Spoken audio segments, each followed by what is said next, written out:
আরে অনেক তো হলো দোকান থেকে কিনে খাওয়া, এবার না হয় একটু ঘরেই ট্রাই করা যাক। আর কালাকাঁদ খেতে ভালোবাসে না এমন মানুষ কিন্তু খুব কমই আছে। আর সেটা যদি হয় ঘরে বানানো, তাহলে তো একটার জায়গায় দুটো খাওয়া যেতেই পারে, কি তাই তো? এখানে আমি প্রথমেই গ্যাস অন করে 1 লিটার দুধ দিয়ে দিয়েছি। 1 লিটার দুধ একটু ফুটে এলে ওখানে আমি দিয়ে দেবো 1 বাটির মতো চিনি। তো যে যেরকম মিষ্টি পছন্দ করো সে সেরকম চিনি দেবে। আর আমি দিয়েছি সামান্য এলাচ গুঁড়ো, যাতে ফ্লেভারটা খুব ভালো আসে। তো ব্যাস, এরপরে দিয়ে দেবো আমি এখানে ছানা। আর কিছুই না, সব কিছুকে খুব ভালো করে মিক্স করে নিতে হবে।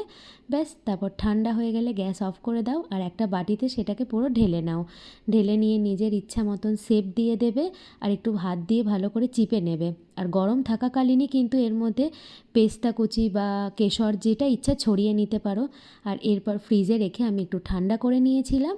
আর ব্যাস, এবারে চৌকো চৌকো শেপ করে কেটে নিলাম। তো তোমরাই দেখো কীরকম হয়েছে দেখতে এটা। আর খেতেও কিন্তু ভীষণ সুন্দর হয়েছিল। যদি ভালো লাগে অবশ্যই সাবস্ক্রাইব করো। টাটা।